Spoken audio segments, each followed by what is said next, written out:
This is Joe Riggio. Welcome again to Socially Joe. I am your host, Joe Riggio.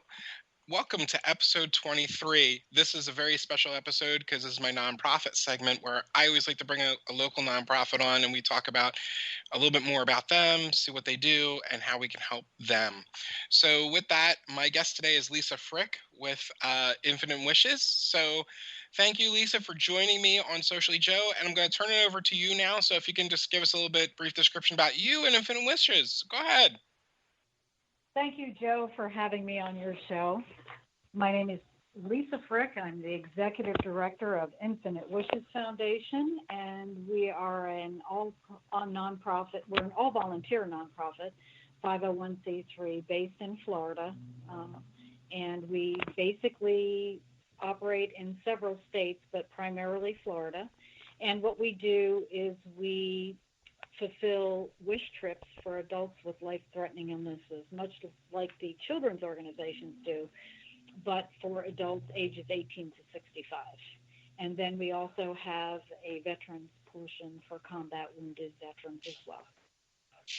Oh, wow. All right. So how did Infinite Wishes begin? Like, what was the structure, the foundation to get it started? So back in 2012, I reconnected with a lifelong friend that we kind of lost touch for a while, and we found each other on Facebook. And we got together and we were helping friends and family and the people of New Jersey after Hurricane Sandy.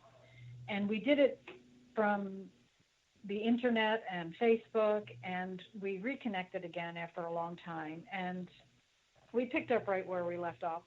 Several months after we did this, she was diagnosed with stage 4 lung cancer.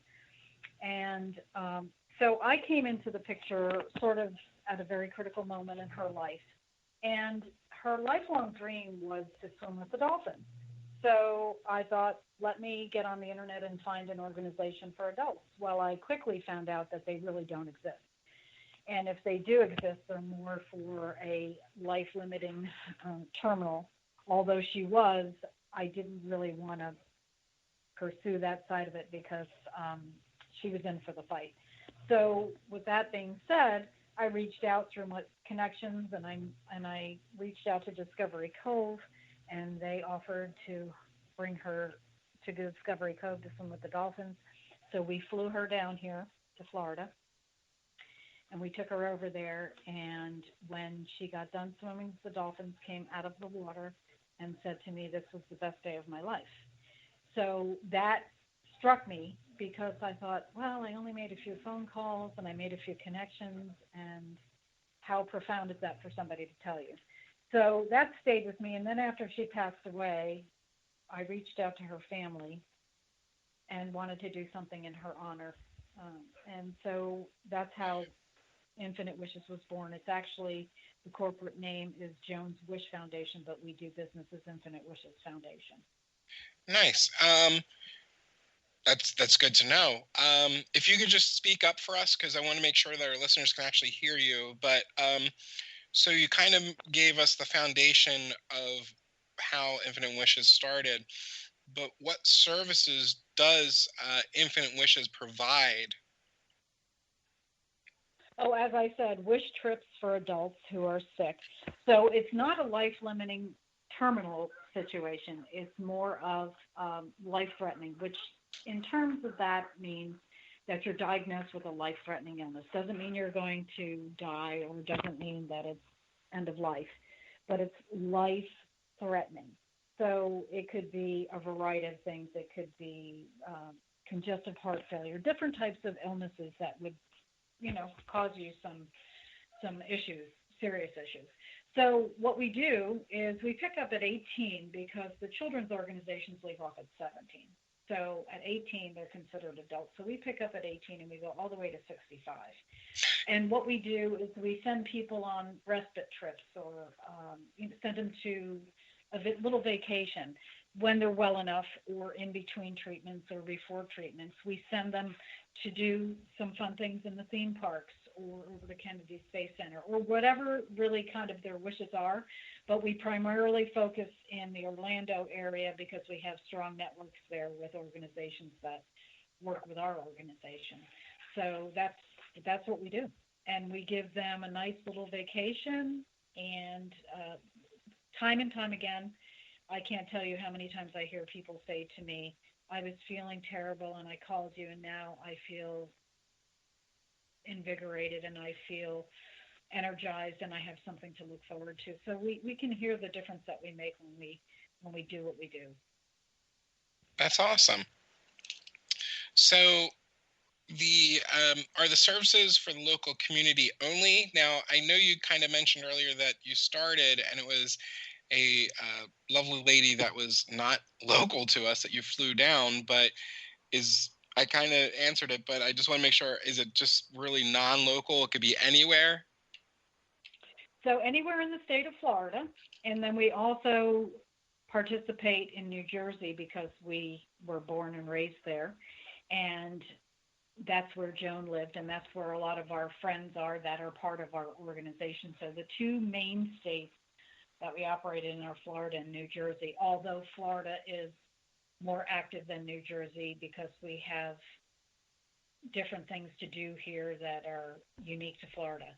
So given that, we have just expanded our services on the veteran side to Maryland, Virginia, and Maryland and Virginia right now, and then we have Pennsylvania in the process. And so we are sort of expanding, but we have to be careful because we're an all-volunteer organization, so we have to make sure that we have the structure to do so. So sometimes, like in those other states, we might do the veterans program and not the wishes because we are limited. Oh, nice. That's awesome. So tell me more about your organization's members. Example, board directors, committee members, volunteers, because you even mentioned that you have to be careful about your volunteers and how much they can do. So tell us more about that. Elaborate. Okay, so we are 100% volunteer, which is sometimes a challenge because we don't have people that are actually just committed to what we do. They also have their lives and their jobs, and that's wonderful.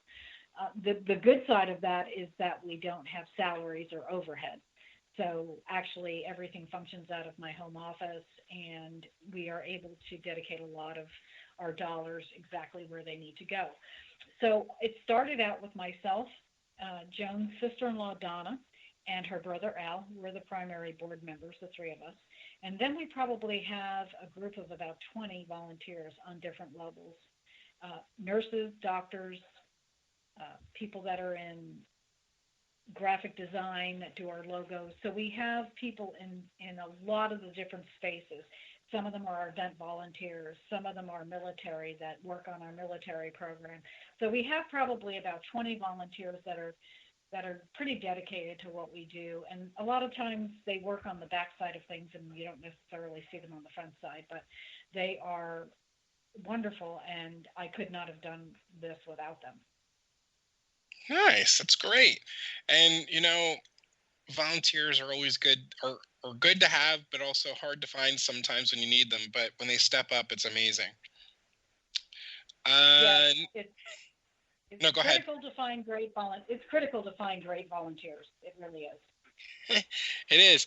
So how does someone apply, and what are the requirements for a wish trip? So why don't we break this in two different questions? So how does one apply to, this first? So what they would do is they would go to our website, infinitewishes.org, and they would go in through the contact section, and it's Let's Talk. And so basically they would fill out a contact form and explain what they're looking for and what's going on with their life and their illnesses. And then normally I make contact with them after that if they have exactly what falls into our guidelines. And then from there, we talk about where they are in treatment or whether they have the mobility and the ability to do what they want to do. And then what we'll do is we'll send them medical forms and forms that have to be filled out for our organization, but basically the doctors that are giving them the permission to do what they need to do and to also verify that they have what they say they have.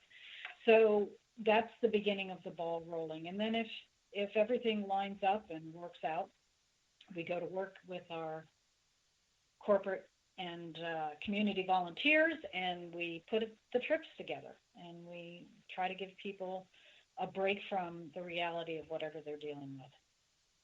Now, I know you kind of mentioned it in this question, but can you elaborate more about what are the requirements for a wish trip? Because I know you said they have to call the doctors, but what what are the requirements that they have to have from like doctors, like certain scans, certain documentation? Like what does No, that? no. So what they do is they say, I have XYZ illness. And what I do is I'll send them the paperwork, and it's paperwork that tells us about them, what they want to do, what their situation is. Then they take the medical forms and they go to the doctor, and the doctor would fill them out. So, like I said, we have a whole list of illnesses that qualify for life threatening. So, as long as they have that illness and they're currently being treated for it, then that's how we make our determination. Nice. Okay. So you mentioned the hero side, and I know you have infinite wishes, but you also have infinite heroes. So tell us more about the Infinite Heroes program. And once again, obviously, we'll break this down to different questions, but tell us a little bit more about the program itself first. So, Infinite Heroes came about 2 years after we started Infinite Wishes. And what that is that we give respite trips, which we call gratitude tours, to combat wounded veterans or veterans that are also suffering from life threatening illness. So, what we do is we do basically the same thing, but obviously they have to be military, either active duty or retired, honorably retired from the military, or are medically disabled. So they could be mobility impaired, they could be suffering from some kind of combat injury or something along that line. And we do the same thing. We do it for the veterans. We feel very strongly about what we do with them. And part of our Infinite Heroes program was a gift bag program, and we delivered last year close to 1,000 gift bags to VA nursing homes in 5 different states with adult coloring books, cards, personal hygiene supplies, whatever we could put together in the bags, and they would be delivered to the veterans during the Thanksgiving holiday, and we called that one Giving Thanks. This year with COVID, I'm not sure if we're going to be able to continue that program. Okay. So now, now that you mentioned a little bit more about the program, who actually qualifies for this program, and are there any requirements that need to be followed as well? Yes, wounded, they have to be either suffering from a life-threatening illnesses, or they have a medical discharge from the military. So those are the criteria there: combat wounded, um, life-threatening illness, and so that's the requirement for that. In terms of the VA nursing homes, we just choose VA nursing homes in the states that we operate in, and we have our volunteers come together and put the bags together and deliver them right to the nursing homes. Nice. So you did mention a little bit ago about COVID-19, and this has been the biggest 2020 things that everyone just did not see this out of left field. Um, how has this impacted your nonprofit with COVID-19? Because you did mention a little bit about it, but elaborate how more this has affected you. I think just like any other business or nonprofit, everyone is struggling. So, for instance, with our gift bag program, we're probably not going to be able to send anything that goes into the nursing homes for the veterans. The VA, there's one in